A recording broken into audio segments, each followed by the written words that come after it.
The morning of February 16, 1944, broke gray and cold over the Pacific Ocean, 32.6 kilometers off Truk Atolls in the Caroline Islands.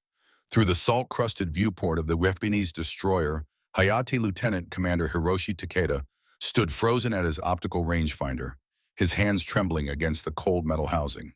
He was 34 years old, the son of a Tsushima hero, a graduate of the Imperial Naval Academy's elite gunnery program.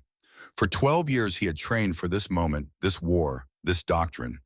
His eyes, tested at 2010 visual acuity, could resolve details at distances that made other men squint. His mind could calculate firing solutions faster than men twice his age.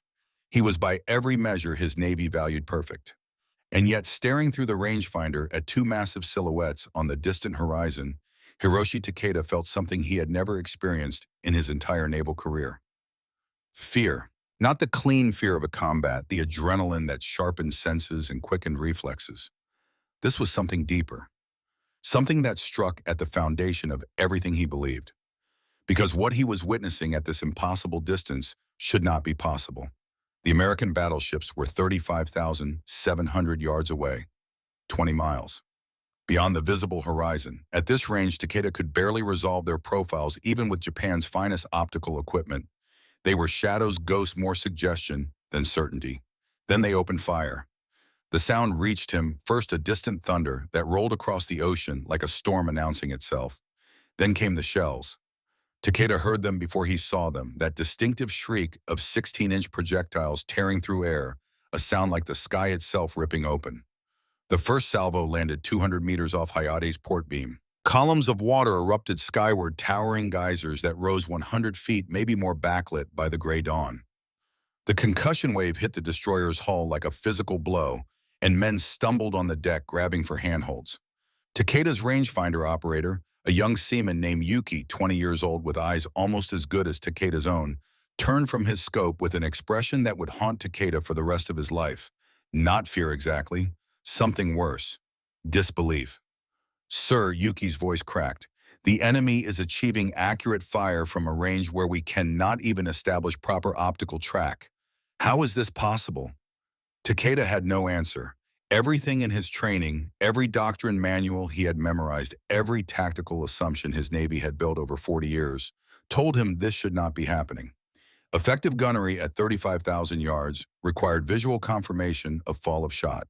You fired, you watched where the shells landed, you corrected. It was a process that demanded clear sight lines, stable conditions, and most importantly, the ability to see your target clearly enough to adjust. The Americans were hitting near them from beyond the visible horizon, from a range where Japanese optics could barely resolve the targets, where their own guns would be firing blind. Evasive maneuvers. Takeda heard himself order, his voice steady despite the chaos in his mind.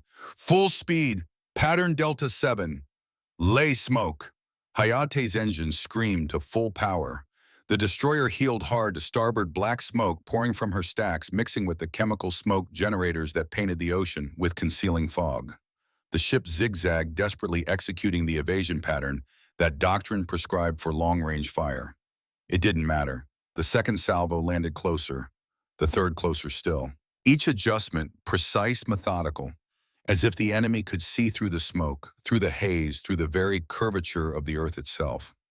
Takeda understood then, in that moment of thunder and spray and impossible accuracy, that everything he believed about naval warfare had just become obsolete. Somewhere on the horizon, invisible and invincible, the Americans had changed the rules. 8,000 miles away and 15 hours earlier, in a different ocean under different stars, Lieutenant Robert Chen had been checking his equipment with the methodical care of a man who trusted machines more than instinct. 28 years old, born in San Francisco to parents who had come from Guangdong province, seeking a better life, Bobby Chen represented everything the new American Navy valued. MIT education cut short by Pearl Harbor, a mind that understood electrical engineering and analog computation. And most importantly, a willingness to believe that the future of warfare belonged not to the man with the sharpest eyes, but to the man with the better system. The fire control room of USS Iowa was cramped, dimly lit, filled with the hum of electronics and the soft clicking of mechanical computers. Chen stood before the Mark 8 radar console, watching green phosphor traces paint pictures of an ocean his eyes would never see in such detail. Beside him, Chief Petty Officer Samuel Morrison watched with the skepticism of a man who had learned his craft in a different era.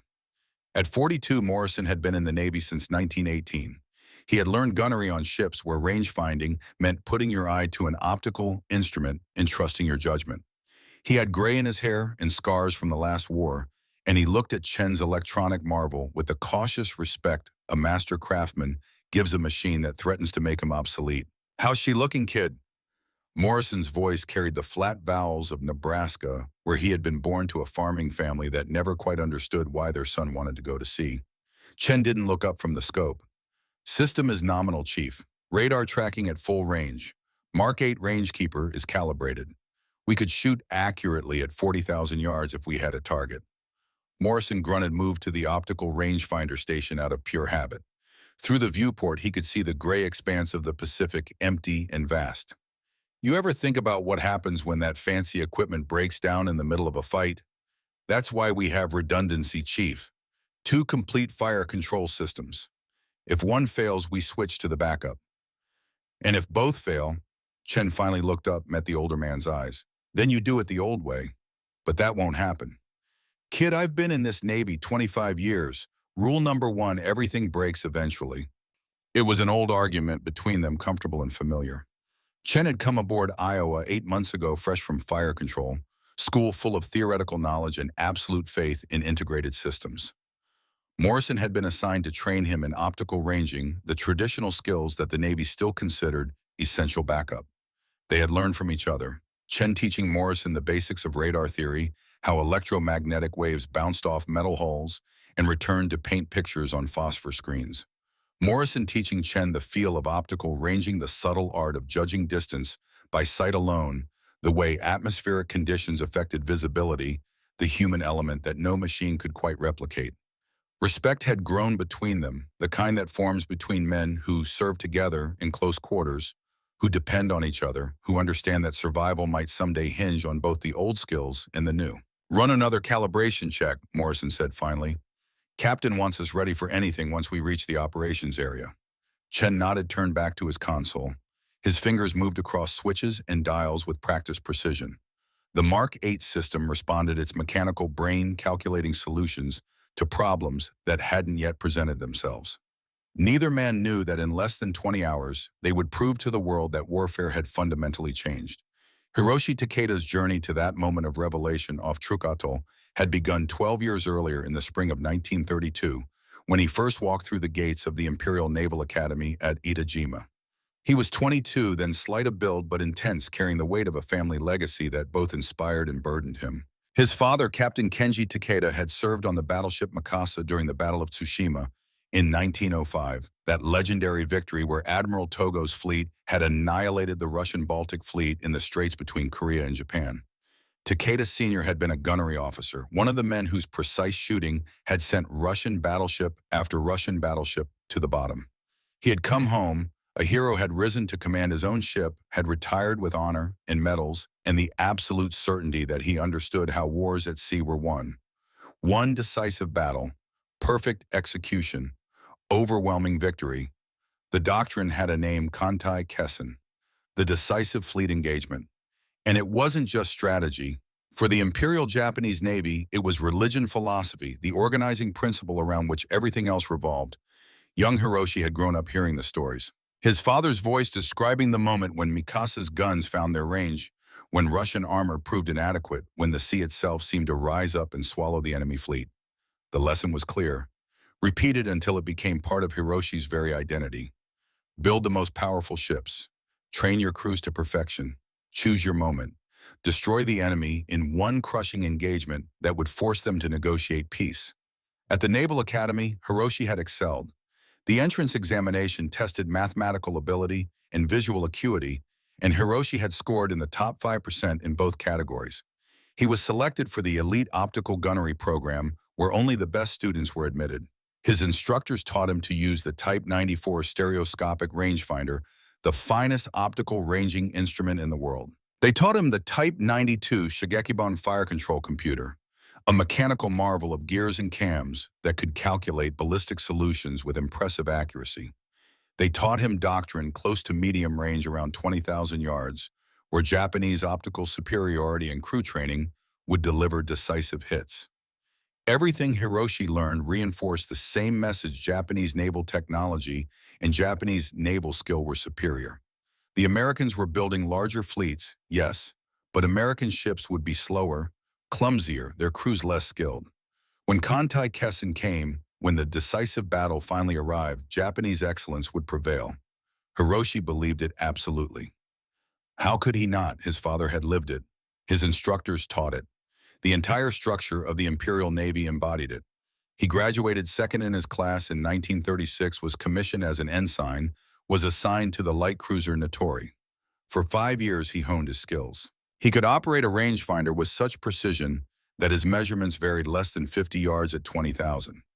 He could calculate firing solutions in his head, checking the mechanical computer's work, often finding small errors before they became problems.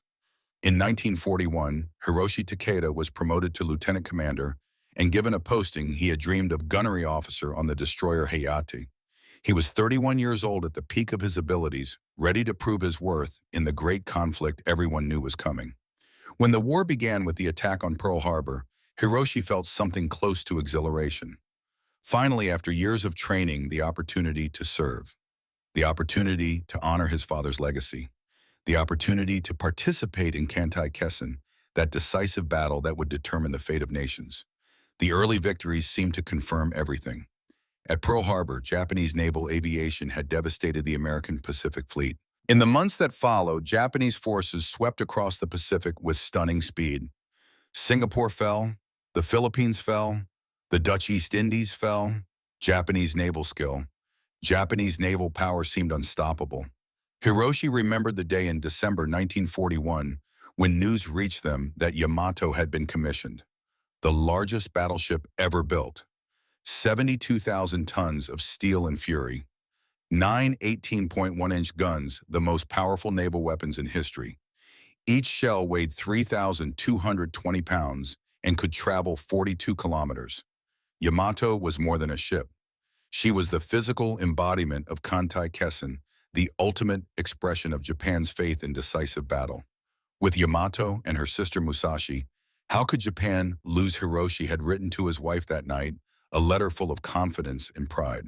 Sachiko was waiting for him in Tokyo with their daughter Hana, then 3 years old. He told her about Yamato, about the coming victory, about how the war would end with one magnificent naval battle, and then he would come home. He believed every word. But by late 1943, small doubts had begun to creep in. Intelligence reports described American battleships of a new type. Fast battleships able to keep pace with aircraft carriers. Long, sleek profiles unlike the stocky American ships from before the war. Speeds exceeding 30 knots, which should have been impossible for ships that size. Hiroshi read the reports and dismissed them. Battleships were fortresses, not racehorses. The Americans were probably exaggerating specifications, trying to intimidate. Then came the reports of long-range gunnery, American ships bombarding shore positions from distances that seemed impossible. 16-inch shells landing with uncanny accuracy and poor visibility even at night. Japanese observers on various islands reported bombardments that defied tactical assumptions. Still, Hiroshi rationalized. Shore bombardment was different from ship-to-ship combat. Fixed targets versus moving ones. Perhaps the Americans had developed better techniques for that specific mission. He never quite let himself believe that the fundamental rules had changed, because accepting that would mean accepting that everything he had trained for, everything his father had believed, everything the Imperial Navy had built, might be based on assumptions that were no longer valid. And that was a thought too terrible to contemplate. Until February 16, 1944, when the shells started falling from the invisible horizon and doubt became certainty. Bobby Chen's path to that same moment had been very different, but no less deliberate. He had grown up in San Francisco's Chinatown, the youngest son of immigrants who ran a small restaurant on Grand Avenue. His father had come to America in 1910, working first on the railroads, then in the city, eventually saving enough to bring over a wife from his home province and start a family. The Chen family restaurant was modest but successful enough. Bobby's older brothers were expected to help in the business to eventually take it over. But Bobby, from his earliest years, had shown a different aptitude. He was fascinated by how things worked, by the invisible forces that made radios broadcast and engines run and lights illuminate. His high school science teacher, a patient man named Mr. Harrison, had recognized something special. He encouraged Bobby to apply to college, helped him navigate the application process, wrote recommendations that emphasized not just intelligence, but creative problem-solving ability. MIT accepted him in 1938. Bobby Chen, 18 years old, became the first person in his family to attend university. His parents were proud and bewildered in equal measure. They had sacrificed to give him this opportunity, even as they quietly wished he would study something practical, like engineering that could help the restaurant, rather than pure mathematics and electrical theory. At MIT, Bobby discovered radar. It was still experimental, that is still classified, but rumors filtered through the engineering department about British work on radio detection and ranging. The concept fascinated him, using electromagnetic waves to see what human eyes could not, turning the invisible into the measurable. He had a professor, Dr. John Williams, who became his mentor. Williams had done consulting work for the Navy and understood that radar would revolutionize warfare. He taught Bobby not just the mathematics of electromagnetic propagation, but the philosophy of systems thinking. The future, Williams told his students in a lecture Bobby never forgot, belongs to those who can integrate technologies. A radar alone is just a sensor. A computer alone is just a calculator. But combine them, create a feedback loop, add servo motors and gyroscopic stabilization, and suddenly you have something greater than the sum of parts. You have a system that can do what no human could do alone.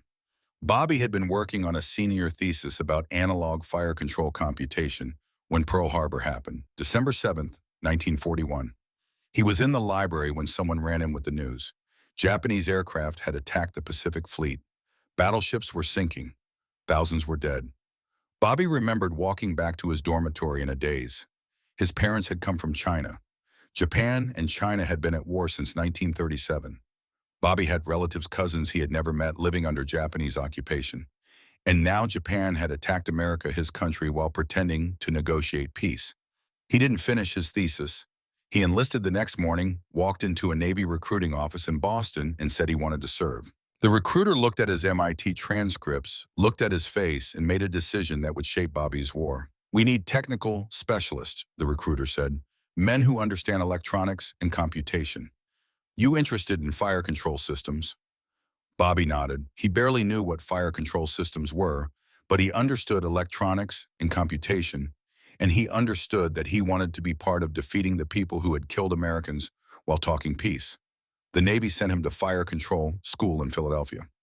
There, for 6 intense months in 1942, Bobby learned about the Mark 38 gunfire control system, the most sophisticated naval weapon system in the world. It was everything Dr. Williams had described, an integrated system where each component enhanced the others. The Mark 8 fire control radar could track targets at 45,000 yards, painting detailed pictures even in darkness or fog. That data fed into the Mark 8 Rangekeeper, an analog computer weighing 2,000 pounds, filled with gears and servos and mechanical genius. The Rangekeeper didn't just calculate where a target was, it calculated where the target would be when the shells arrived, accounting for target speed, target bearing range rate, wind, air temperature, even the rotation of the Earth. It output electrical signals that automatically position the guns, adjusting elevation, and traverse faster and more accurately than any human gun crew. Add in gyroscopic stabilization that compensated for the ship's own motion, and you had a system that could maintain accurate fire while maneuvering at 30 knots in heavy seas. You could shoot at targets you couldn't see with your eyes in conditions where optical ranging would be impossible. Bobby's instructor, a gruff lieutenant commander who had served on older battleships, put it bluntly, "Gentlemen, you're not learning to aim guns. You're learning to operate an integrated weapon system. The ship is your platform. The radar is your eyes. The computer is your brain. The guns are just execution. Master the system, and you can hit targets that optical range finding could never engage effectively." Bobby mastered the system. He graduated top of his class. In February 1943, fresh from school, he reported aboard USS Iowa for her commissioning ceremony. Iowa was breathtaking. 860 feet long, sleek and purposeful, every line designed for speed. Her 8 Babcock and Wilcox boilers could generate 212,000 shaft horsepower, pushing her to 33 knots. Her 9 16-inch Mark 7 guns could hurl 2,700-pound shells beyond the horizon. But what really mattered, what made Iowa revolutionary, was invisible from the outside. The Mark 38 directors rising above the main deck, the radar arrays, the fire control computers, the remote power control that made the massive gun turrets respond to electronic signals like extensions of the system itself. Iowa was built to do what Yamato could never do, fight effectively at any range, in any weather, day or night, while moving at speeds that would let her choose when to engage and when to disengage. Bobby reported to the Fire Control Division and met Chief Petty Officer Samuel Morrison. Morrison was everything Bobby wasn't. Old Navy experience, skeptical of newfangled electronics. He had served on the battleship Texas during World War I, had learned optical range finding, when that was the only option, had decades of experience trusting his eyes and his instruments. Their first conversation set the tone for everything that followed. "So you're the MIT kid," Morrison said, looking Bobby up and down. "You know how to actually operate a rangefinder? Or just the theory?" "I know the theory, Chief. I'm here to learn the practice." Morrison grunted. "Theory gets you killed. Practice keeps you alive. Come on, I'll show you what real gunnery looks like." But Morrison wasn't cruel, just thorough. He taught Bobby optical ranging with patience, explaining how atmospheric conditions affected visibility, how to judge distance by ways in detail, how to feel when a firing solution was right. The old skills passed down through generations of sailors. And Bobby, to his surprise, taught Morrison about the new systems.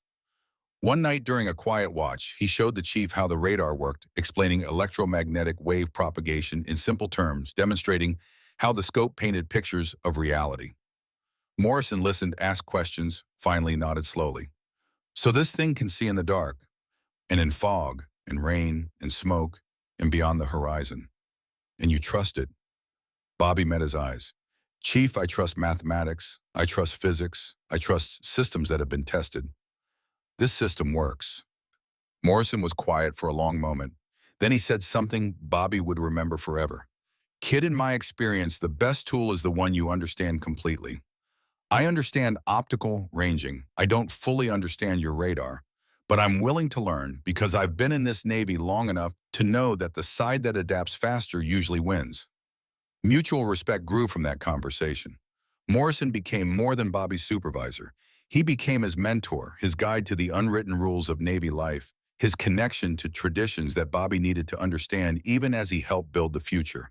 By February 1944, they had worked together for nearly a year. Bobby was no longer the green ensign fresh from school. He had supervised countless drills, maintained the systems through rough seas, and mechanical problems earned his place in the Fire Control Division. But he had never fired in combat, never tracked a real enemy, never calculated solutions for shells that would actually kill men. That was about to change. Iowa and her sister ship New Jersey had been operating with the fast carrier task forces, screening the flat tops from surface threats, providing anti-aircraft support, bombarding shore positions. In February 1944, the carriers launched Operation Hailstone, a massive strike against Truk Atoll, Japan's primary forward naval base in the Central Pacific. While carrier aircraft pounded the anchorage, Iowa and New Jersey detached from the screen to conduct an anti-shipping sweep. Their mission: intercept and destroyed any Japanese vessels attempting to escape. Dawn on February 16th found them prowling north of the atoll, radars sweeping the ocean for targets. Bobby was at his station in the fire control room when the call came over the intercom. "Fire control bridge, radar contact bearing 315 range, 36,000 yards. Designate target Alpha. Appears to be destroyer-type vessel. Target is maneuvering at high speed." Bobby's hands moved across his console, fingers dancing over switches. The radar painted a clear picture, a single ship moving fast, zigzagging in what looked like an evasion pattern. "Chief, I have solid track on target Alpha," Bobby reported. Morrison was at the optical station, squinting through the viewport. "Can't see anything, kid. Too much haze and distance. Radar has him locked. Inputting to rangekeeper now." The mechanical computer word to life calculating. Range 36,000 yards. Target speed 28 knots. Target bearing changing as it zigzagged. Wind speed 8 knots from the northeast. Air temperature 62 degrees. Ballistic coefficient for the Mark 8 armor-piercing shell. The solution locked in less than 10 seconds. Bridge fire control. Solution locked on target Alpha. Ready to commence firing. The captain's voice came back calm and certain. Fire control bridge. You are authorized to engage target Alpha. Commence firing. Bobby took a breath. This was it. Everything he had trained for. He pressed the firing key. The ship shuddered as all 9 16-inch guns fired in a single massive salvo. The sound was beyond description, a physical pressure that made the deck plates ring, and the air itself seemed to compress. Through the bulkheads, Bobby could hear the guns recoiling, the breaches opening, the loading crews ramming fresh shells home. He watched his radar scope tracking the target, watched the rangekeeper adjust for the ship's slight course change, watched the guns automatically elevate for the second salvo. 27 seconds after firing, Bobby watched his screen carefully. At this range, at this closing speed, the shells would be approaching the target now. Morrison, still at the optical station, suddenly straightened. Jesus Christ, I can see the splashes. Dead on target bearing, we straddled him, Chen, from a range where I can barely make out his silhouette. Bobby felt something cold settle in his chest. Intellectual satisfaction at system performance, yes, but also the first real understanding of what that system performance meant. Somewhere out there on a ship, Bobby could only see as a phosphor blip on a screen were men. Japanese sailors, probably terrified, probably wondering how the Americans were shooting so accurately from such an impossible distance. Men who were about to die because Bobby Chen had done his job perfectly. Maintain fire, the captain ordered. Target Alpha is attempting evasion. Stay on him. Bobby adjusted the solution. The rangekeeper compensated for the target's turns, predicting where it would be. The gun swiveled, automatically elevated, fired again. More splashes. Closer. The radar showed the target attempting desperate maneuvers, laying smoke, zigzagging frantically. The system tracked through all of it. Every turn, every course change. The mechanical brain calculated faster than any human could, fed corrections to the guns, maintained the solution. They fired 18 salvos over the next 30 minutes. Target Alpha survived only by radical maneuvering and some luck with rain squalls that degraded radar tracking for brief periods. But Iowa and New Jersey also destroyed a light cruiser and damaged 2 other vessels. When the engagement ended, Morrison turned to Bobby with an expression the younger man had never seen on the chief's weathered face. Kid, I've been ranging targets for 25 years. What we just did shouldn't be possible. But we did it anyway. Bobby nodded slowly. Welcome to the future, Chief. Yeah. Morrison looked at the radar console, then at his optical rangefinder, then back again. Yeah, I guess so. That night, alone in his bunk during off-watch hours, Bobby Chen tried to sleep and couldn't. He kept seeing that blip on the radar screen, that abstract representation of a ship full of men. He kept thinking about the shells, each one weighing more than a small car, screaming through the sky to explode among people who had probably never even seen the ship that killed them. The system worked perfectly. That was supposed to be good. That was what victory looked like in modern warfare. Efficient, precise, clinical. So why did Bobby feel like he had crossed some line he could never uncross? He thought of Dr. Williams at WWII teaching about integrated systems, about the elegance of feedback loops and servo mechanisms. Williams had never talked about this part, the part where your elegant system efficiently killed people. Bobby wondered if the Japanese had men like him, technical specialists, good at mathematics, trying to do their jobs, believing in their systems just as absolutely as Bobby believed in his. He wondered if he would ever meet one.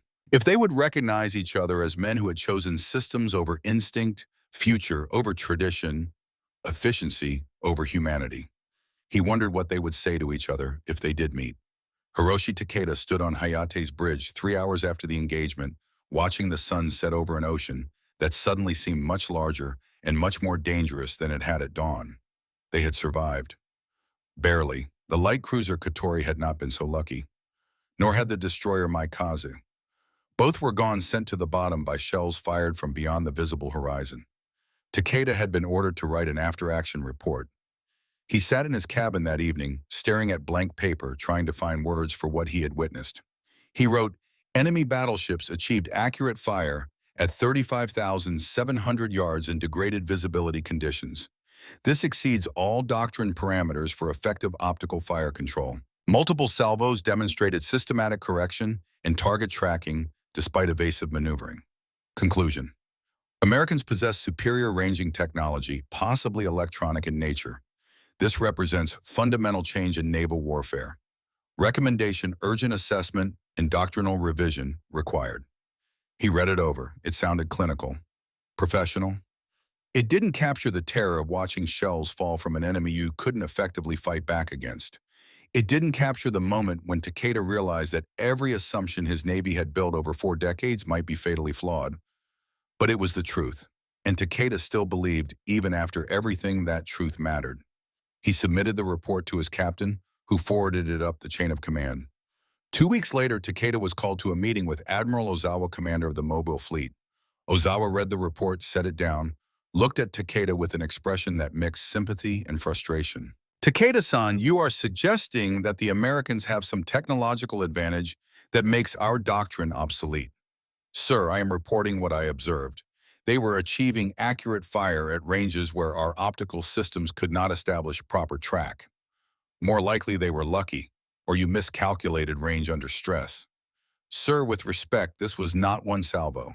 This was sustained fire over 30 minutes. Systematic correction. They could see us when we could not see them clearly." Ozawa sighed. "Lieutenant Commander, I understand you had a difficult experience, but we cannot abandon doctrine every time we encounter unexpected enemy action. Our optical ranging is the finest in the world. Our crews are the best trained. Our Kantai Kessen doctrine has been validated by decades of study and exercise. What you are suggesting would require us to question all of that." Takeda felt something inside him crack. Not break, not yet, but crack. "Sir, I am not questioning doctrine. I am reporting reality. Reality is that we are winning this war. Reality is that Yamato and Musashi give us decisive superiority. Reality is that when the great battle comes, our superior training and superior weapons will prevail." Ozawa's voice softened slightly. "Takeda-san, I know your father. He is a hero of Tsushima. Do not dishonor his legacy by spreading defeatist talk." The meeting ended. Takeda's report was filed somewhere and apparently forgotten. That night, Takeda wrote a letter to his wife. A real letter, not the censored official correspondence, but words he sealed and gave to the chaplain to deliver only if Takeda died in action. "Sachiko, I witnesses something today that shook everything I believe. I tried to report the truth and I was told I was wrong. Not because my observations were incorrect, but because they contradicted what we want to believe. Father always taught me that a warrior serves with honor and obeys without question. But what if the orders are based on assumptions that are no longer true? What if obedience means marching to death for no purpose except preserving someone's pride? I don't know anymore. I wish I could talk to Father.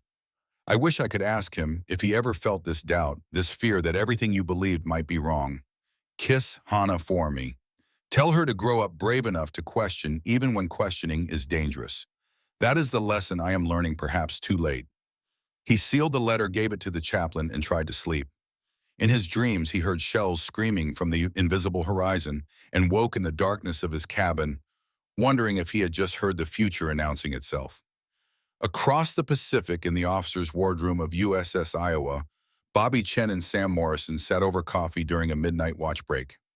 "You did good today, kid," Morrison said quietly. "System worked like you said it would." Bobby stared into his cup. "I keep thinking about them. The men on those ships, what they must have thought. Best not to think about it too much." "How do you not think about it, Chief?" Morrison was quiet for a long time. When he spoke, his voice carried weight Bobby had never heard before. "You know, I was at Belleau Wood First War. Marines were getting chewed up by German machine guns. I was on a destroyer providing fire support. We put 5-inch shells into those German positions until there wasn't anything left standing. Saved a lot of Marines that day. Killed a lot of Germans. Young men probably scared, probably just doing what they were told, like everyone in every war." He paused, stared at his own coffee. You want to know how I sleep? I tell myself that every German position we destroyed meant Marines who lived to go home. That's the math I live with. Our boys or theirs. We chose ours. Bobby nodded slowly. And that's enough. Has to be, because the alternative is going crazy thinking about all the things you can't change.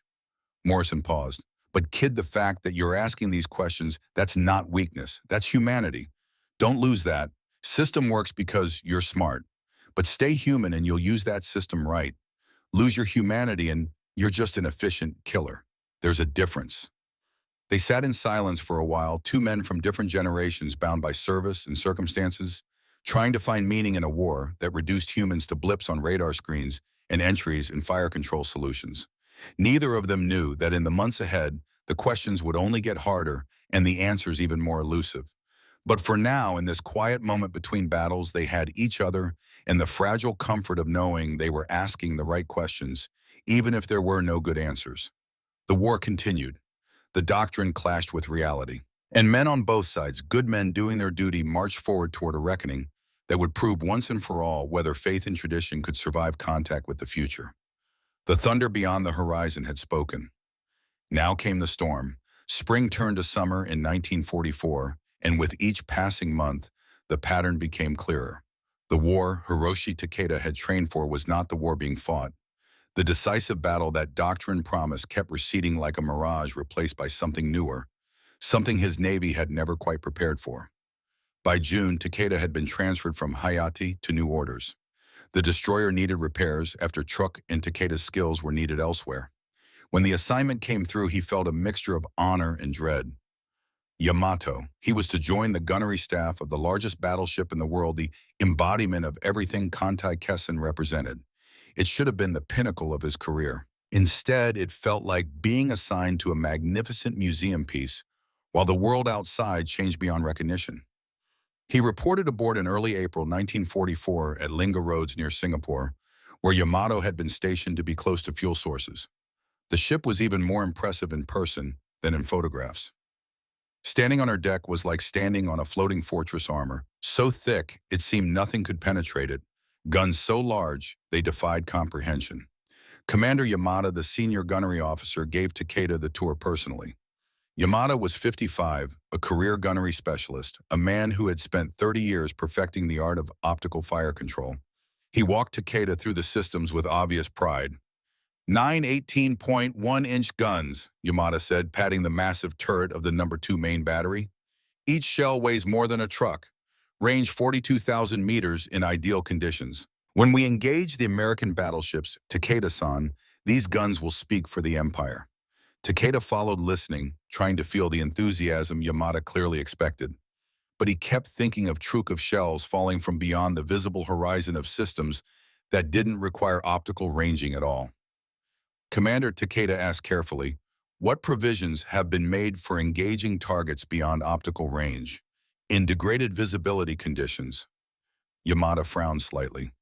We have Type 22 radar for surface search, but actual fire control remains optical, as it should be. Japanese rangefinders are the finest in the world. Our crews are trained to excellence.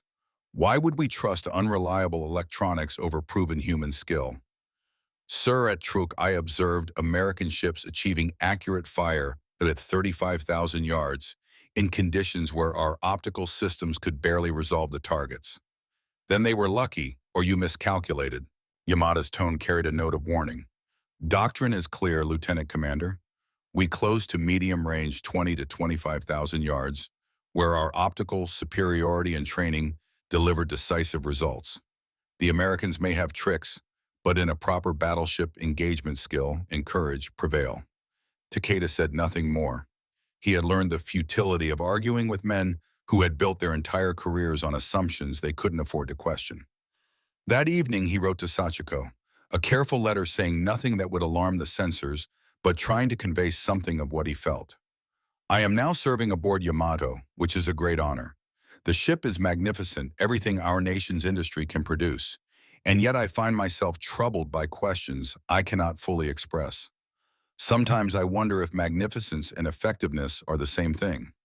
Sometimes I wonder if we are building monuments when we should be building tools. But I do my duty as father taught me and trust that those above me see the larger picture I cannot. He sealed the letter knowing Sachiko would read between the lines, would understand the doubt he couldn't speak aloud.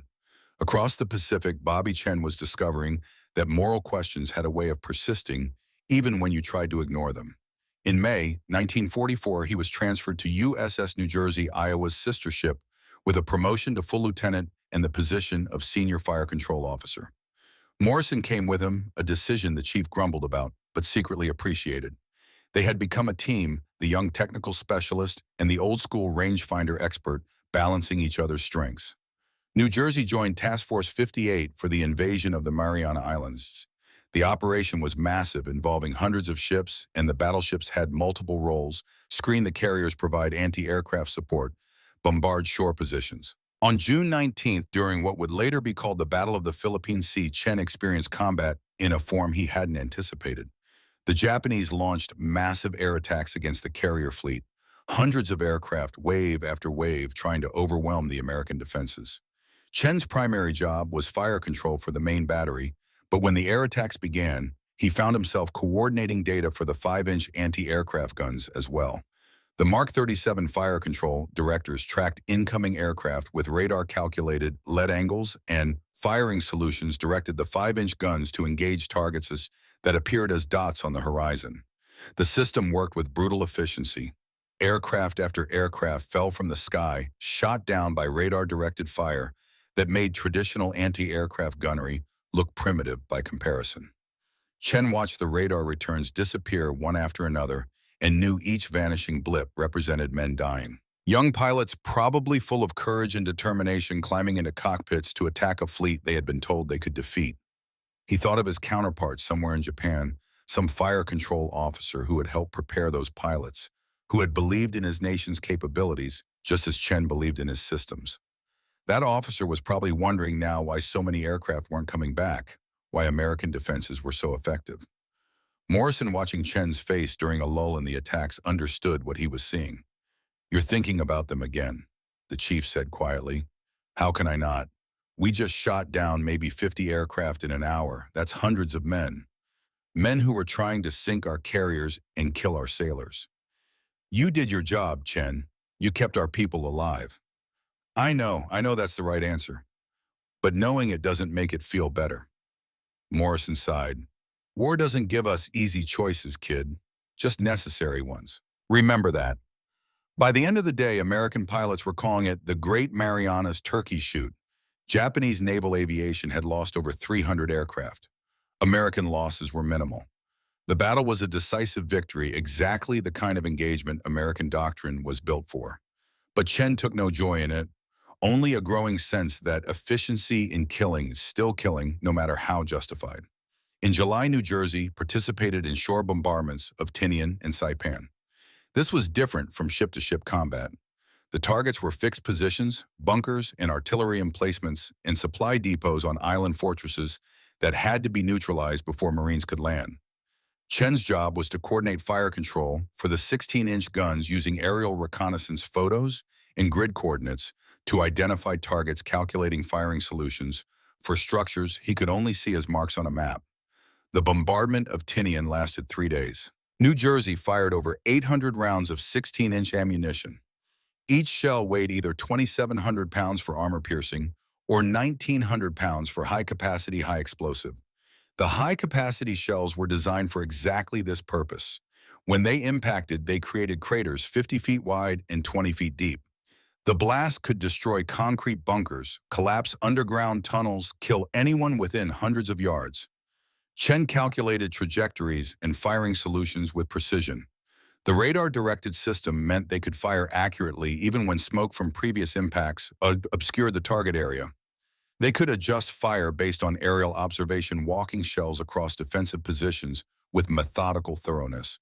It was effective, it was necessary, and it made Chen feel like he was operating a machine designed for industrial-scale death.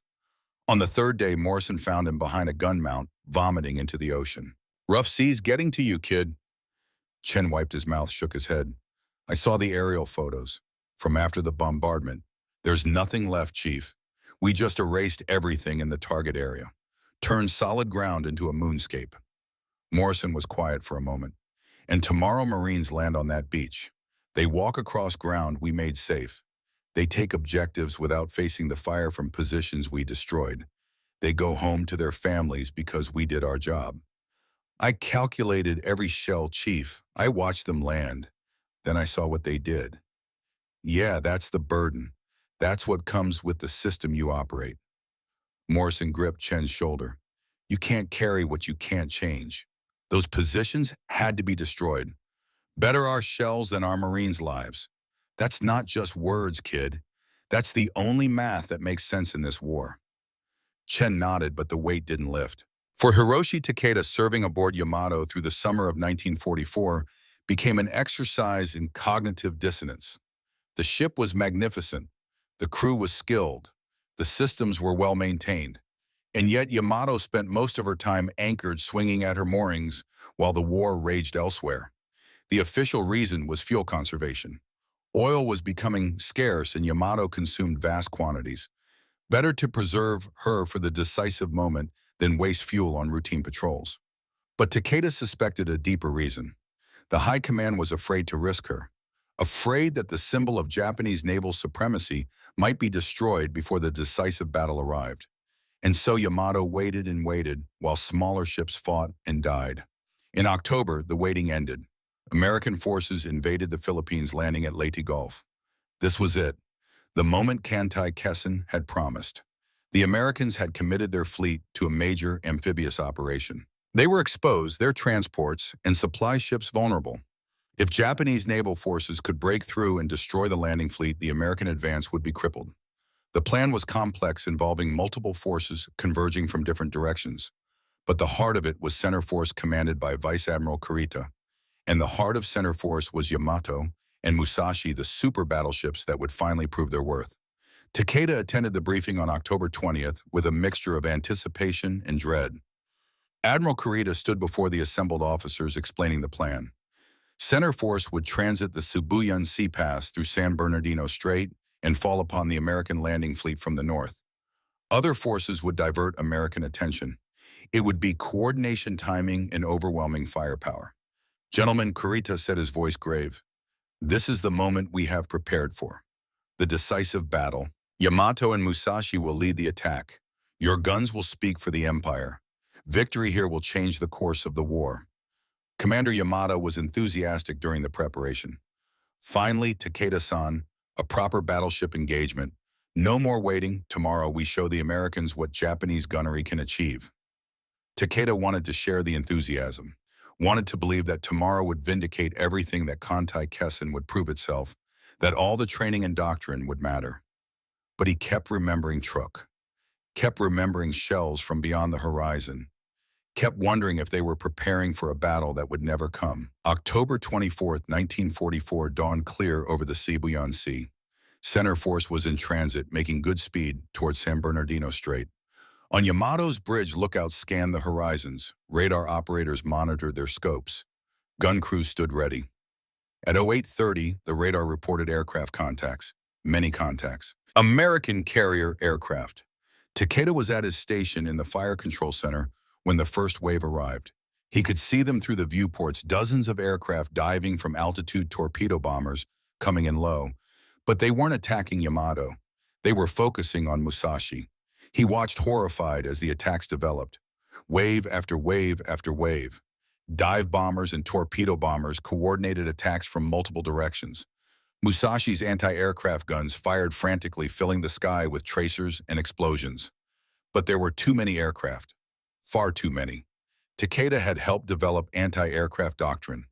It was based on assumptions about the number of attacking aircraft, the effectiveness of the Type 96 25mm guns, the ability of the crew to track and engage multiple targets. Those assumptions were being shattered. American carrier aviation was attacking with hundreds of aircraft, far more than Japanese doctrine had anticipated. The manual anti-aircraft guns couldn't track targets fast enough, couldn't engage enough aircraft simultaneously. And the Americans had learned. They attacked from multiple directions at once, forcing the battleship to divide her fire. They pressed their attacks through the flak with determination and skill. They coordinated torpedo attacks from both sides to prevent the ship from turning into the tracks. Takeda watched Musashi take hit after hit. Torpedoes slammed into her sides. Bombs penetrated her decks. The massive ship designed to survive anything was being systematically destroyed by an attack method doctrine had never adequately prepared for. By early afternoon, Musashi was clearly doomed, listing heavily fires burning flooding in multiple compartments. She struggled on her crew fighting with desperate courage to save her, but the damage was too much. At 1930 hours, Musashi capsized and sank. Over 1,000 men went down with her. Takeda stood on Yamato's deck as night fell, watching the position where Musashi had been. The sister ship, the twin symbol of Japanese naval supremacy, was gone. Destroyed not in a gun duel with enemy battleships, but by aircraft from carriers that had never come within range of Musashi's guns. Commander Yamada stood nearby, his face gray with shock.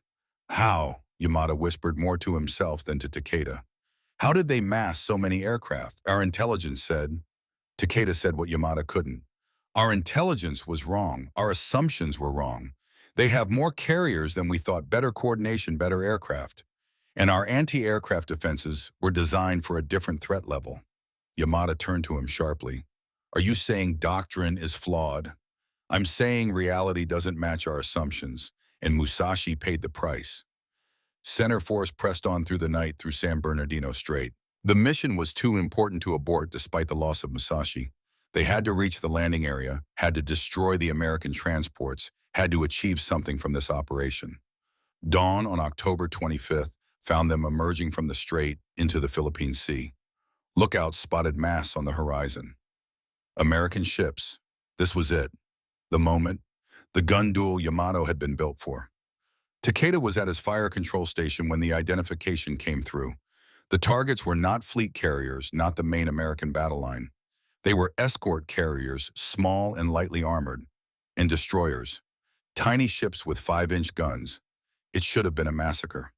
Yamato's 18.1-inch guns against escort carriers with flight decks barely thicker than a cruiser's armor. Heavy cruisers in center force had 8-inch guns that could rip through destroyer hulls like paper. The order came: close range and engage.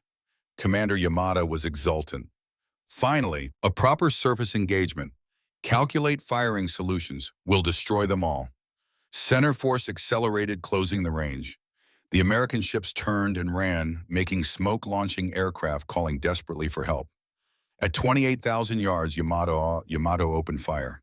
Takeda was at the optical rangefinder tracking the lead escort carrier. The morning was clear, visibility good.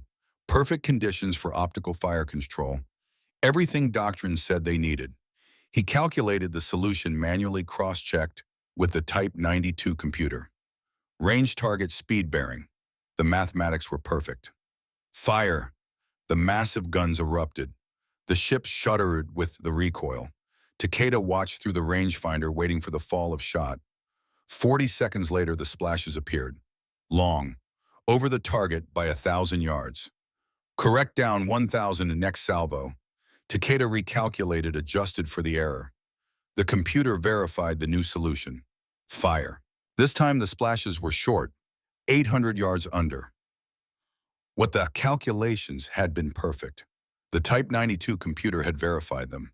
How could they bracket without hitting? Then Takeda understood. The target was maneuvering frantically, zigzagging, changing speed, turning into and away from the salvos. And the American ships were laying smoke-thick chemical screens that obscured visibility. Manual fire control couldn't track the rate of change fast enough. He could calculate where the target was now, but by the time the shells arrived 40 seconds later, the target had changed course again.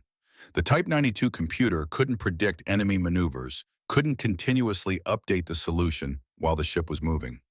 He needed what the Americans had: automated tracking, continuous solution updates, radar that could see through smoke. But he had optical rangefinders and manual computers and doctrine that said this should work. It wasn't working. For over an hour, Yamato fired at the fleeing American ships, salvo after salvo. The crew performed perfectly. The guns operated flawlessly. The shells were exactly as specified, and they couldn't achieve decisive hits. The problem wasn't equipment failure, it was the fundamental limitation of the system. Optical fire control needed stable conditions, predictable targets, clear visibility. The Americans were denying them all of that. Worse, the American destroyers counterattacked. Tiny ships massively outgunned charged directly at the Japanese heavy ships, firing torpedoes, laying smoke, forcing Yamato to maneuver to avoid the torpedo spreads. Every time Yamato turned to avoid torpedoes, the fire control solution was disrupted. Takeda had to recalculate from the beginning. By the time the new solution was ready, the target had moved again. And then Takeda witnessed something that shook him even more than Truk had. One of the American destroyers, a ship displacing maybe 2,000 tons, engaged the heavy cruiser Kumano. The destroyer's 5-inch guns were radar-directed. Even as the destroyer maneuvered at high speed, launching torpedoes and making smoke, her guns kept firing, kept hitting. Kumano, 10,000 tons, armored against 8-inch shells, was damaged by 5-inch fire. Not destroyed, but hit repeatedly, accurately by guns that weighed a fraction of what her own weapons did. The difference was the fire control system. The American radar directors tracked automatically compensated for ship motion and target motion, updated solutions continuously.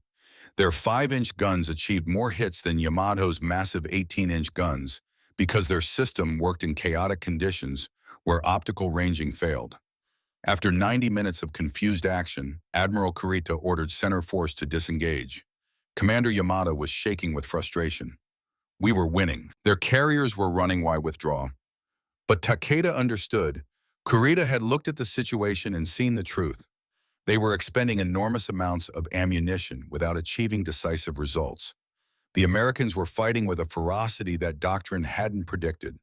And somewhere beyond the horizon, American fast battleships with radar fire control might be racing to intercept.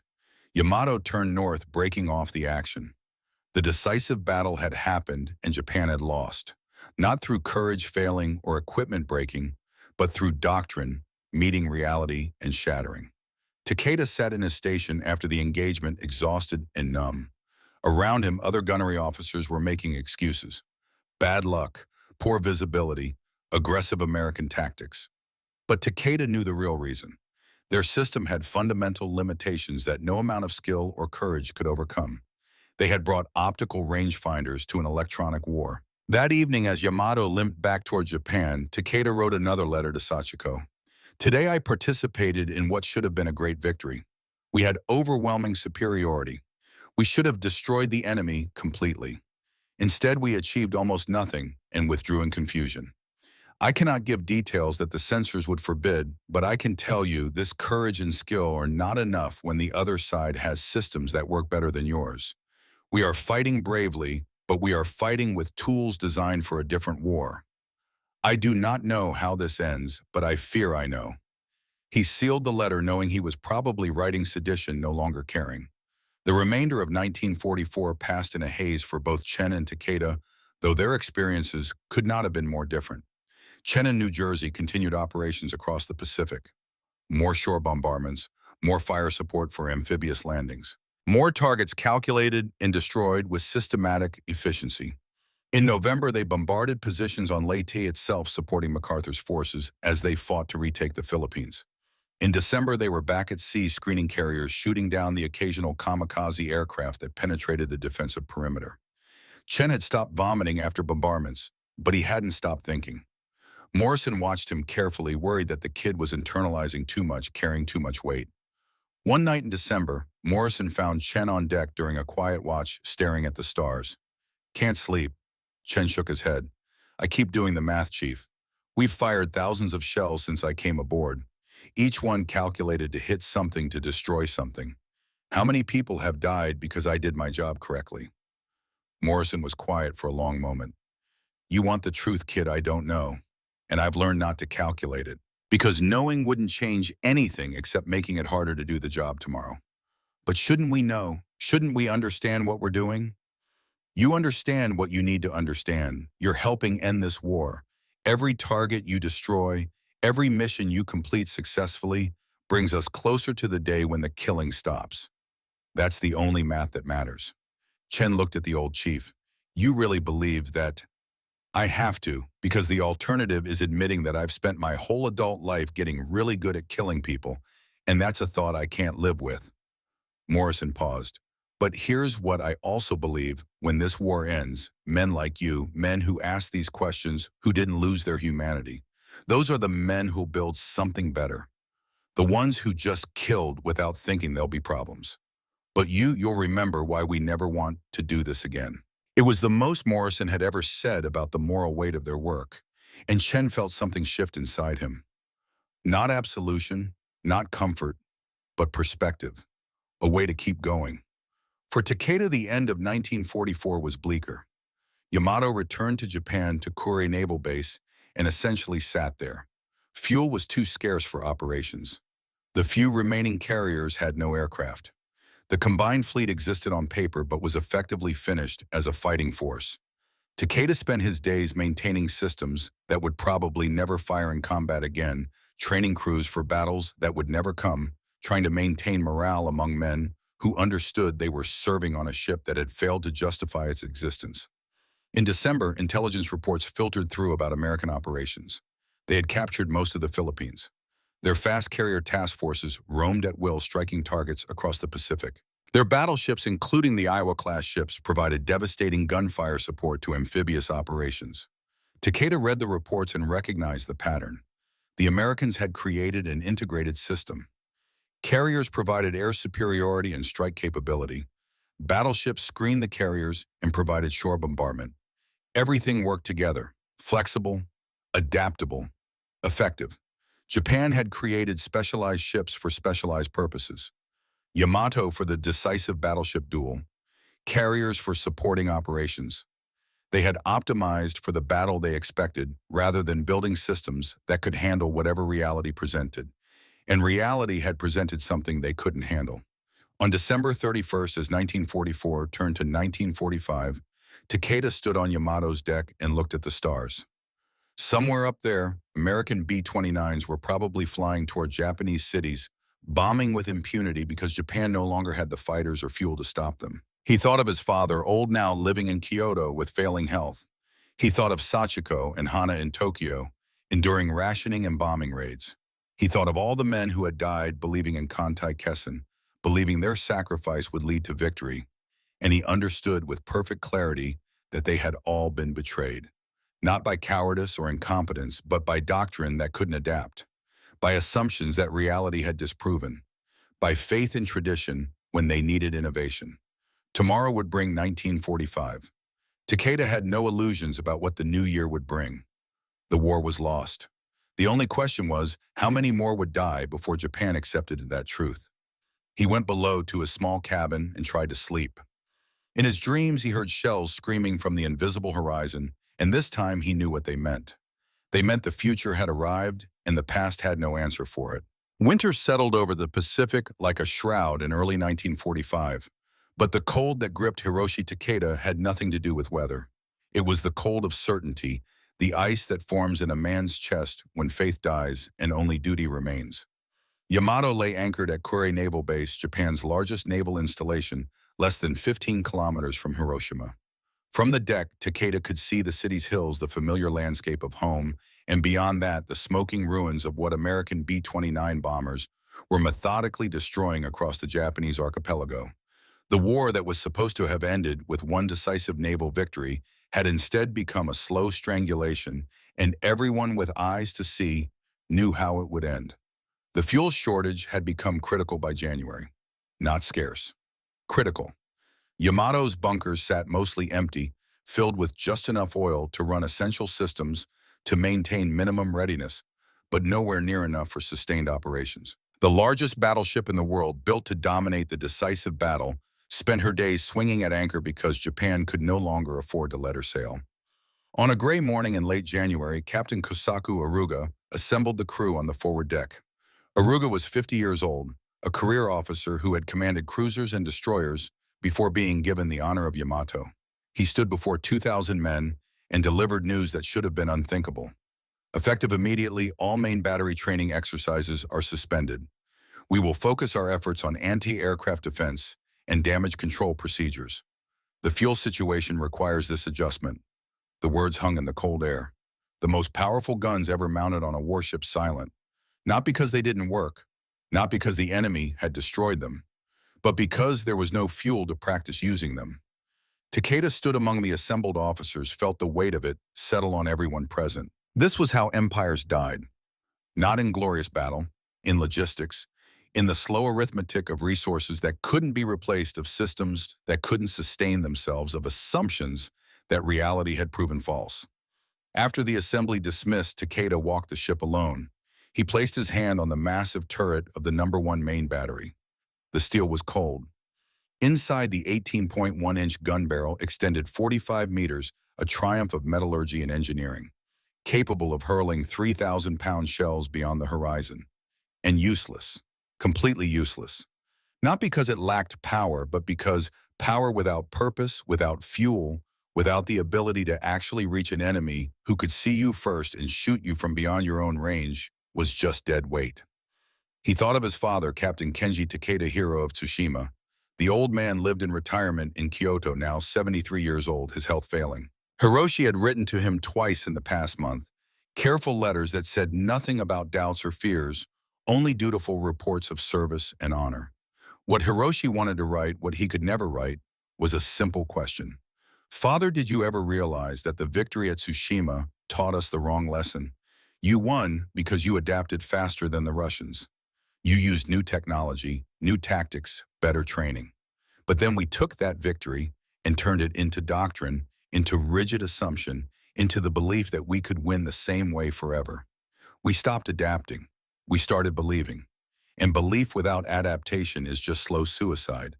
But sons did not question fathers. Students did not challenge teachers. Junior officers did not undermine doctrine. So Hiroshi kept his silence and his doubts and watched winter turn toward spring with the certainty that something terrible was coming. In February, the Navy granted him 7 days leave. Hiroshi traveled to Tokyo, to the small house in Meguro, where Sachiko waited with their daughter Hana. The train ride showed him the reality that official reports never quite captured. Burned-out buildings in every city, factories reduced to skeletal frameworks, people thin from rationing, eyes hollow from fear and exhaustion. The B-29s came almost nightly now, and there was nothing Japan could do to stop them. Sachiko met him at the door. She was 30 years old but looked older, worry etched in lines around her eyes. When she embraced him, Hiroshi felt how thin she had become, how the war was consuming everything, everyone. You look tired, she said softly, searching his face. I am tired, Sachi. Not the body, the soul. He had no answer for that. Hana was 6 now, old enough to understand that father's visits were rare and precious, old enough to know that something terrible was happening, even if adults tried to shield her from the details. She ran to Hiroshi with a child's pure joy, and for a moment holding his daughter, Hiroshi could almost forget the world burning around them. That evening, after Hana slept, Sachiko and Hiroshi sat in the small garden behind the house. It was too cold for the cherry trees to bloom, but they would in a month or so if the B-29s didn't burn them first. What happened to you out there? Sachiko asked. Your letters say the right words, but they feel empty. Like you're writing what you're supposed to write, not what you believe. Hiroshi was quiet for a long time. OPSEC meant he couldn't tell her about specific battles, about Truk or Leyte, or the slow realization that Japanese doctrine was obsolete. But he could tell her the truth that mattered. I learned that everything I was taught might be wrong. Not wrong because my teachers lied, but wrong because the world changed, and we didn't change with it. Father's generation won at Tsushima because they adapted to new warfare. Torpedoes, modern gunnery, coordinated fleet action. They took risks, they innovated, and then we took their victory and turned it into gospel, into unchangeable doctrine. We stopped adapting. We started believing that if we just did what worked before, it would work forever. Sachiko listened without interruption, the way she always had, the way Hiroshi needed. Now we're fighting an enemy that adapted faster, that built systems we can't counter, that changed the rules while we were perfecting the old game. And we're losing because courage and skill aren't enough when you're fighting the wrong war. You sound like you've given up, Sachiko said carefully. No, I've accepted reality. There's a difference. Giving up means quitting. Accepting means understanding what you cannot change and doing your duty anyway. He paused. If something happens to me, Sachi, I need you to teach Hana something. Teach her that tradition is valuable, but adaptation is survival. Teach her to question even when questioning is dangerous. That's the lesson my generation learned too late. Sachiko took his hand. You're scaring me. I'm being honest, finally. They sat in silence as the winter night deepened around them, two people who loved each other, trying to find meaning in a world that seemed determined to destroy everything they valued. When Hiroshi returned to Yamato after his leave, he found the ship buzzing with suppressed tension. Something was coming. Officers spoke in hushed tones. The captain and senior staff held closed-door meetings that went late into the night. On April 5th, the summons came. All officers to the wardroom for emergency briefing. Vice Admiral Seiichi Ito stood at the head of the table, his face carved from stone. Ito was 54, a traditionalist who had spent his entire career preparing for Kantai Kessen. Now he would lead what remained of the combined fleet surface forces on a mission that mocked everything Kantai Kessen had promised. Gentlemen, American forces have invaded Okinawa. The battle for the homeland approaches. Tomorrow, Yamato will sortie for Operation Tengo. Our mission is to reach Okinawa Beach, the ship on the shore, and use our main batteries as fixed artillery to destroy the American landing fleet. Silence. Complete suffocating silence. Ito continued, his voice flat, offering no comfort. This is a one-way mission. We have been allocated fuel for the transit to Okinawa, but not for return. We will be escorted by the light cruiser Yahagi and 8 destroyers. Air cover will be minimal. American carrier forces will almost certainly intercept us before we reach our objective.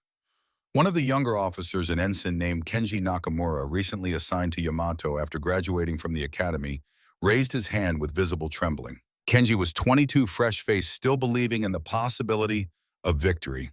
Sir, this is a suicide mission. This is a mission of honor, Ito corrected coldly. The Emperor expects every man to do his duty. This is our Kantai Kessen, not the one we plan, not the one we train for, but the one we have. After the briefing, Takeda found Kenji in the passageway outside the wardroom. The young ensign looked lost, his face pale with shock. Sir, Kenji's voice cracked. Sir, we cannot possibly succeed. They will find us. Their aircraft will destroy us. How is this anything but suicide? Takeda pulled the younger man into an empty compartment, shut the door. When he spoke, his voice carried a gentleness he hadn't known he possessed. You're right, Kenji. This is suicide. Glorious suicide, they'll call it. Heroic sacrifice. But suicide nonetheless. Then why? Why go? Why throw away our lives for nothing? Takeda looked at the young officer, saw himself 12 years ago full of faith and certainty. Because refusing means dishonor. Because the alternative is admitting that everything we built, everything we believed was for nothing. At least this way, our deaths will have meaning. What meaning will never reach Okinawa? We'll die without achieving anything. Maybe, or maybe our deaths will teach someone something worth learning. Maybe some young officer 50 years from now will study this battle and understand doctrine without adaptation kills.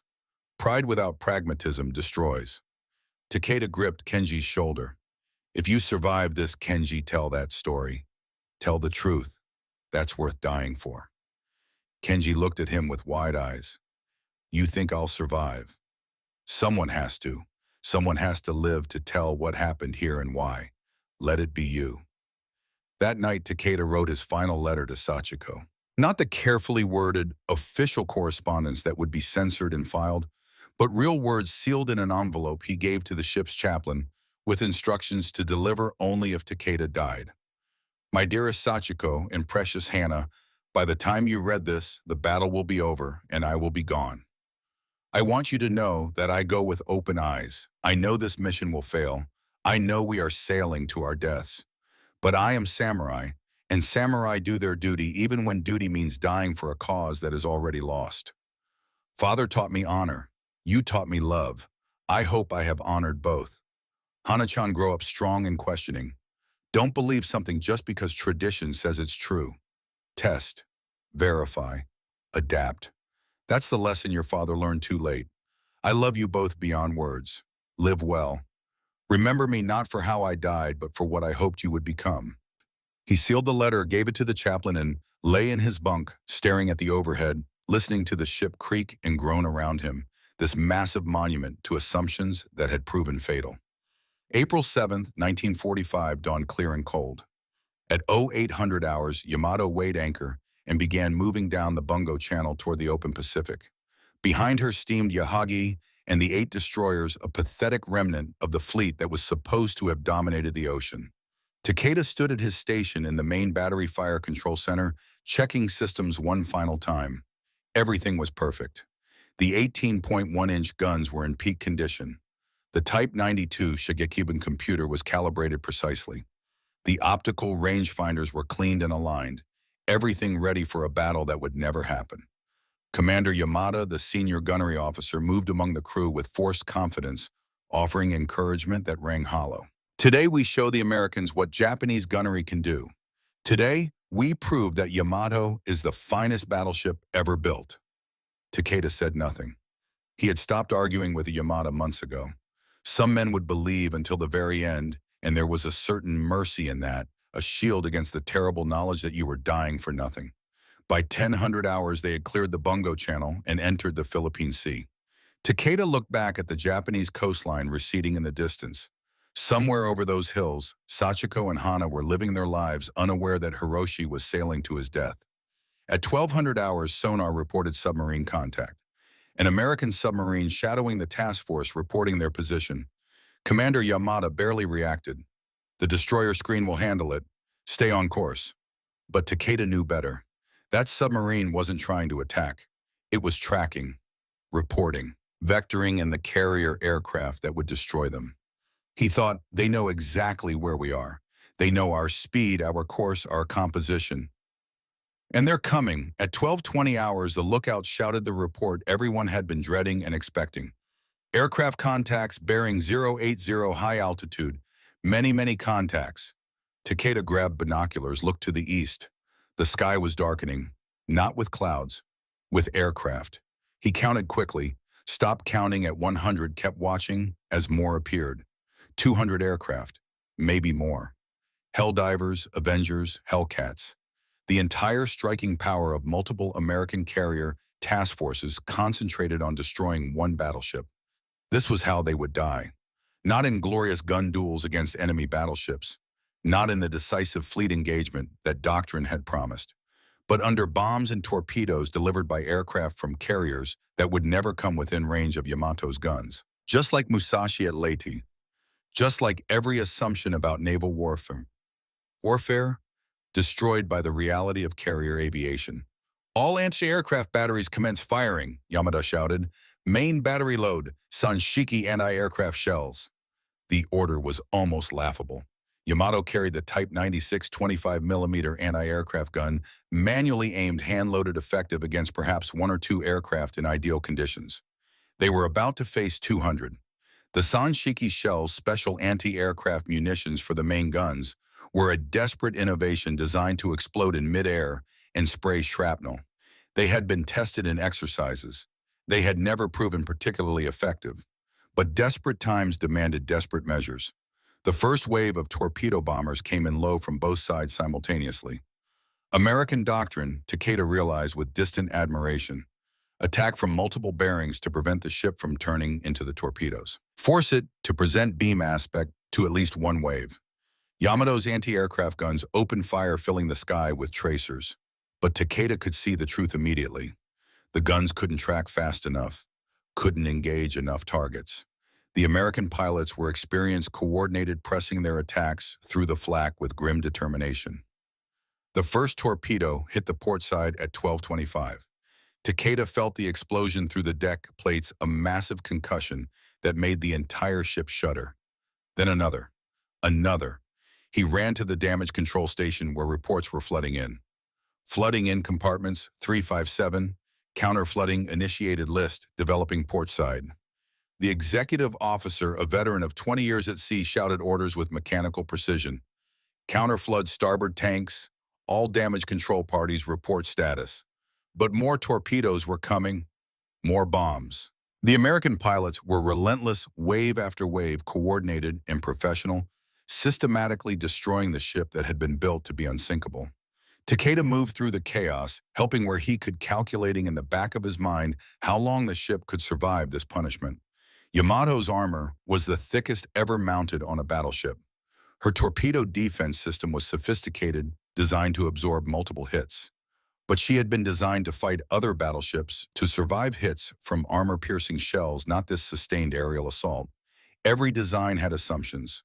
Yamato's assumptions were being systematically disproven by reality.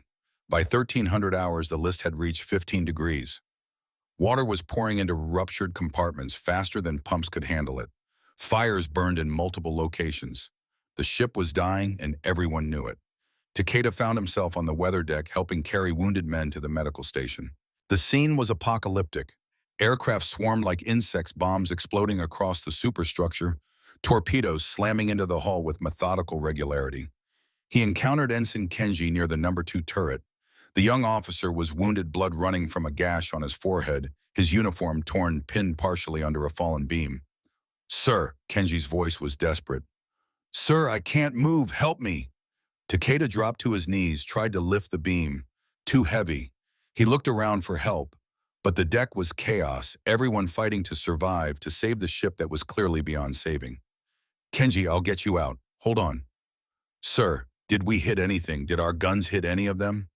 Takeda stopped trying to lift the beam, looked at the young officer with something like compassion. "No, Kenji, we didn't." "Then what was the point?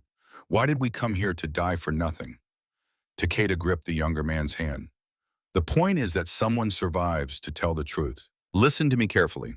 If you live through this, remember what I told you. Tell people that courage without wisdom is waste, that tradition without adaptation is death. Make our deaths mean something by teaching that lesson." An explosion rocked the ship. The deck tilted violently. The beam shifted, but instead of crushing down harder, it rolled slightly, creating just enough space for Kenji to pull free. "Go," Takeda shouted. "Get to a life raft, survive, tell the story." Kenji hesitated. Then another explosion made the decision for him. He stumbled away toward the rail, toward the life rafts that were being deployed. Takeda looked up, saw part of the forward fire control tower collapsing. He had perhaps 3 seconds to recognize what was happening before tons of steel came down on top of him. His last thought was of Hannah, his daughter, 6 years old, playing in the garden. He hoped she would grow up in a world that learned from mistakes like the one that was killing him. Then darkness. At 14:23 hours on April 7th, 1945, Yamato's forward magazine detonated. The explosion was visible from 160 kilometers away. A mushroom cloud rose 6 kilometers into the sky. The largest battleship ever built, the embodiment of Kantai Kessen, the symbol of Japanese naval supremacy, broke in half and sank in less than 2 minutes. Of 3,332 men aboard, 276 survived. Vice Admiral Seiichi Ito went down with his swim, as did Captain Kosaku Aruga and Commander Yamada and Lieutenant Commander Hiroshi Takeda. Ensign Kenji Nakamura, against all probability, survived. He found himself in the water, pulled aboard a life raft by men from destroyer Yukikaze, one of the few escorts to survive the engagement. As Yukikaze limped back toward Japan, Kenji sat wrapped in a blanket, shaking not from cold but from shock, replaying Takeda's final words over and over. "Tell people that courage without wisdom is waste, that tradition without adaptation is death." He would spend the rest of his life honoring that promise. 12,000 kilometers away, aboard USS New Jersey operating off Okinawa, Bobby Chen monitored radio traffic from the airstrikes with growing numbness. The pilots' voices came through clear and professional, reporting their attacks with a detachment of men doing a difficult job. "Splash one, that's a hit on the battleship. She's burning. 2 torpedoes, both hit the target. She's listing heavy. Jesus, how many hits does it take? She's still moving. 17 torpedoes. Confirmed 17 torpedo hits. Multiple bombs. She's finally rolling over. Mushroom cloud. The whole thing just exploded like a goddamn nuke."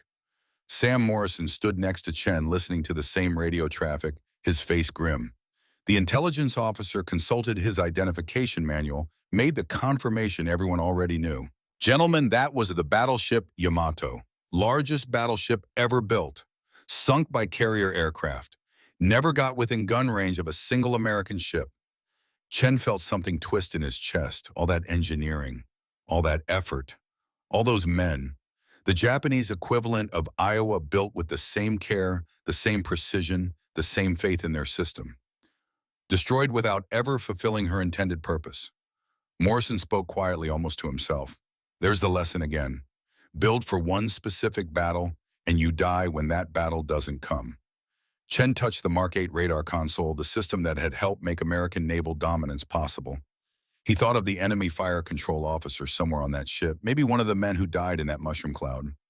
A man who probably understood systems as well as Chen did, who probably believed in his equipment, his training, his doctrine, who had been given tools that couldn't win the war his nation was fighting and had died trying anyway.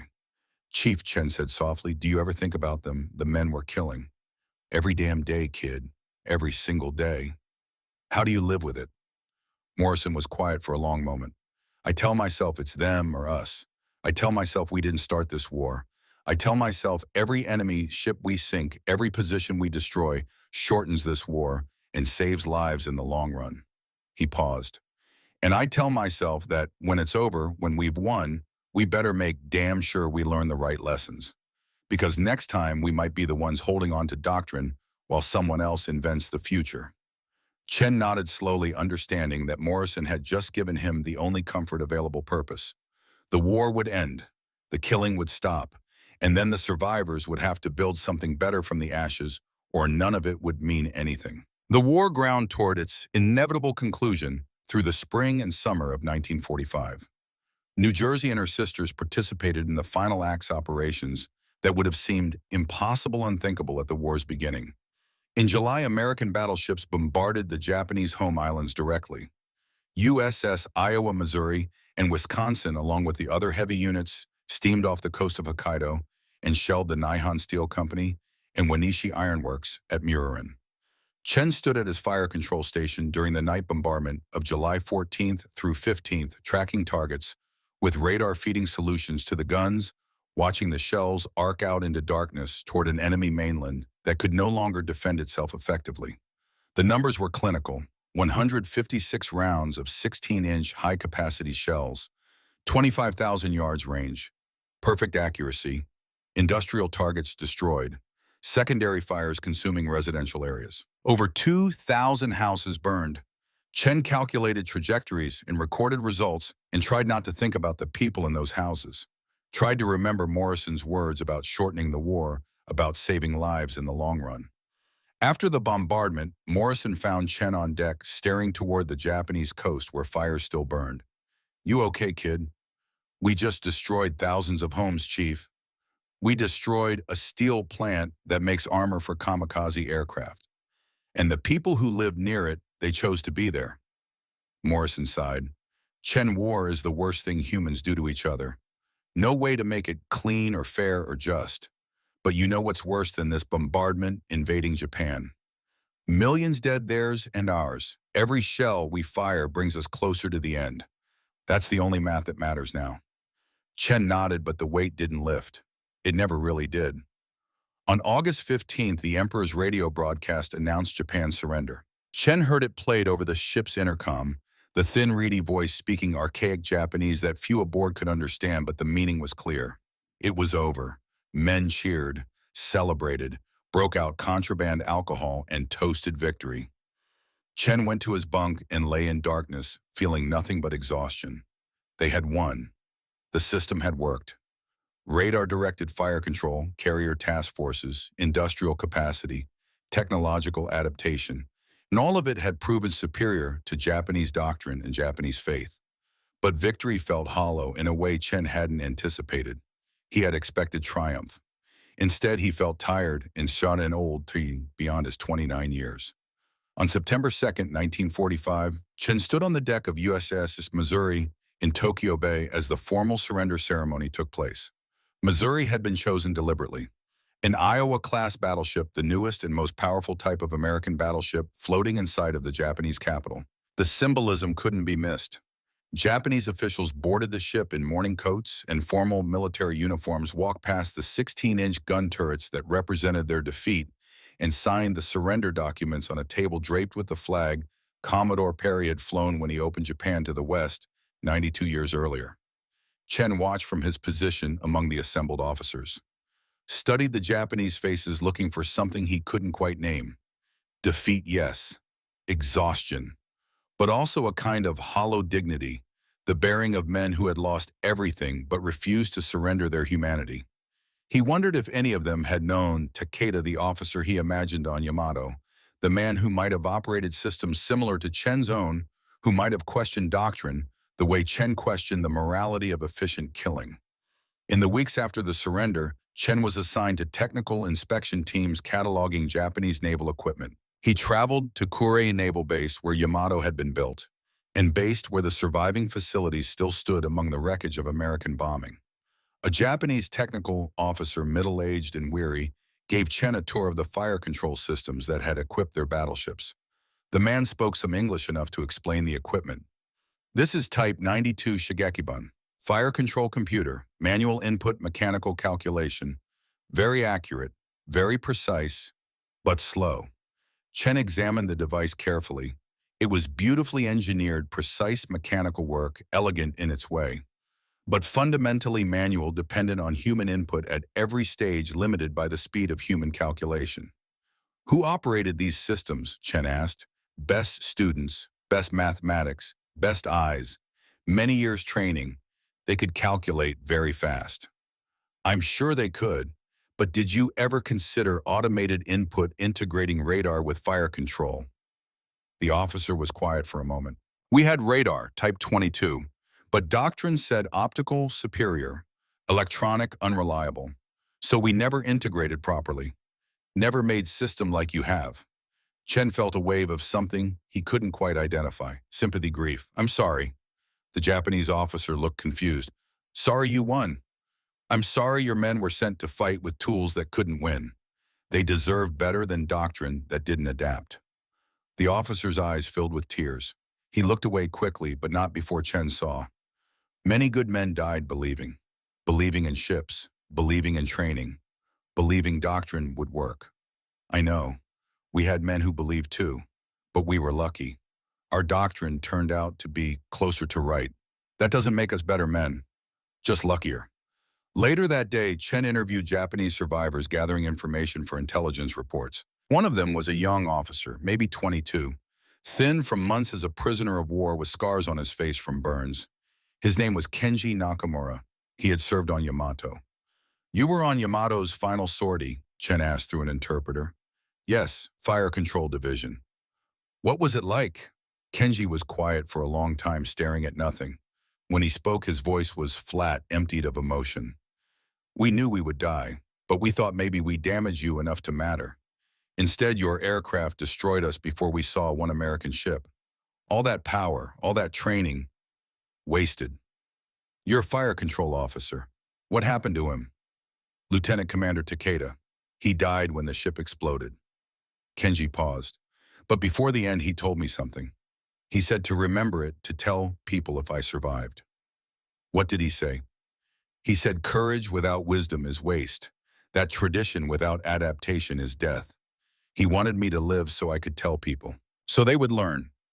Chen felt something break inside him, some barrier he had maintained between himself and the enemy, between victor and vanquished. Takeda. He had a name now. Not an abstract enemy fire control officer, but a real man. Hiroshi Takeda, who had questioned his own doctrine, who had sent a young officer to survive and tell the truth. A man very much like Chen himself, except his system had been on the losing side. He sounds like a wise man, Chen said softly. He was. Others called him defeatist because he questioned. But he wasn't defeatist. He was realistic. He saw the truth and tried to report it, and they told him he was wrong because truth was inconvenient. Kenji looked directly at Chen. Your doctrine was better, but it could have been you on the losing side. If circumstances were different, if your leaders had been stubborn, like ours. What separates us is not virtue, just luck and timing.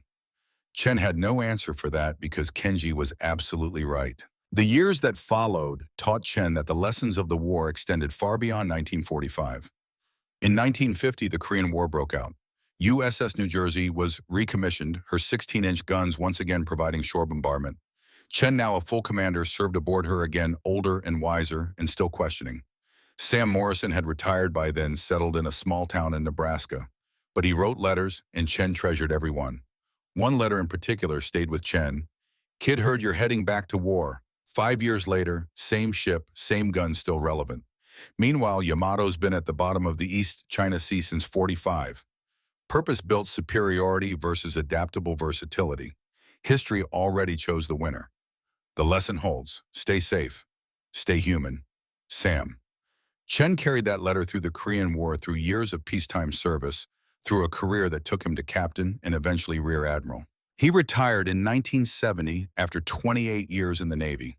Morrison died in 1973 at 71 in his sleep. Chen flew to Nebraska for the funeral, stood in a small country church, and said goodbye to the man who had taught him that technology without humanity was just efficient killing.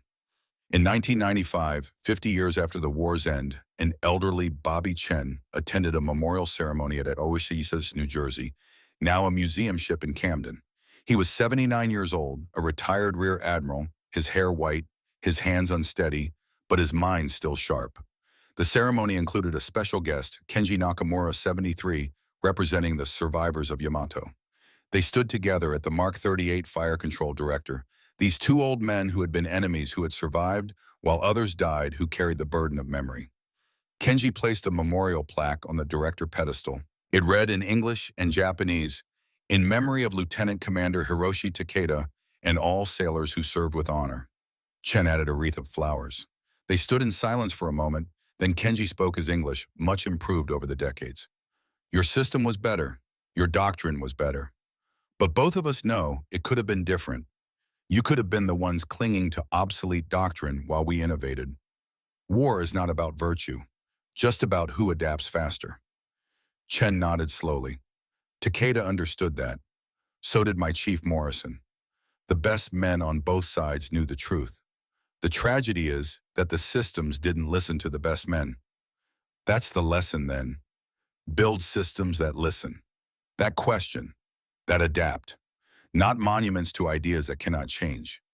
They shook hands, these ancient enemies, united by loss and wisdom, and the hard-earned understanding that comes from surviving when others didn't. Later over tea, Kenji told Chen about Takeda's final moments, about the words he had spoken, about the letter he had written to his wife and daughter. He wanted Hana to learn to question, Kenji said, to not believe something just because tradition said it was true. That was the lesson he died trying to teach. Did she learn it? Chen asked. I visited his family into the 50s, told them his final words. Hana grew up, became a teacher, taught her students to think critically, to question assumptions. Kenji smiled sadly. So yes, his death had meaning. Chen thought of all the men he had killed efficiently and from beyond the horizon. Thought of all the questions he had asked Morrison about the morality of it. Thought of how Morrison had told him that asking the questions was what kept him human. We did terrible things, Chen said quietly. Both sides, efficient, systematic, terrible things. Yes, but we also learned. That has to mean something. In 2016, Bobby Chen died peacefully in his sleep at the age of 100. His obituary mentioned his Navy career, his technical contributions to fire control systems, his post-war work advocating for international cooperation. It didn't mention the questions he had asked every day of his adult life about the cost of efficiency, the price of victory, the weight of survival. But his children knew, and they taught their children. And the lesson persisted. In 2024, Kenji's grandson visited USS Iowa in Los Angeles with his American girlfriend, a young woman of Chinese descent, whose great-grandfather had served in the U.S. Navy during the war. They stood together at the radar console, these young people for whom World War II was ancient history, and listened to the tour guide explain how the Mark 8 system had revolutionized naval warfare. My grandfather served on Yamato, the young man said quietly. He said they lost because they couldn't adapt fast enough. My great-grandfather served on New Jersey, the woman replied. He said they won because the ship could evolve, could serve for 50 years, because it wasn't built for just one purpose. They looked at each other, then at the radar console. Is there a lesson for us, he asked. Today, I mean, in our world. She thought about it, about the rapid changes in technology, about artificial intelligence and automation and disruption. Yeah, when the paradigm changes, you either adapt or become obsolete in warfare, in business, in life. Same lesson, different era. And if you're stuck in old ways, then you're Yamato, magnificent, powerful, and ultimately irrelevant. They stood in silence, these descendants of enemies, living in a world their ancestors had fought to shape, trying to learn the lessons that had been bought with so much blood. The lesson endured. It always would. Because human nature didn't change only the tools and the challenges. Some would adapt. Some would cling to what worked before. And history would continue to reward the former and destroy the latter. In the end, that was what Hiroshi Takeda had died trying to teach. What Bobby Chen had spent a lifetime trying to learn. What Sam Morrison had understood from the beginning. Not that one nation or one system was inherently superior, but that survival itself required the humility to question, the courage to change, and the wisdom to recognize when doctrine had become dogma. The thunder beyond the horizon had spoken its lesson in fire and steel, and the deaths of brave men who deserved better than to die for assumptions that couldn't evolve. The lesson remained adapt or perish. The choice remained faith or wisdom. And somewhere in the minds of young people standing in museums and studying history and facing their own technological revolutions, the choice would be made again and again and again, forever.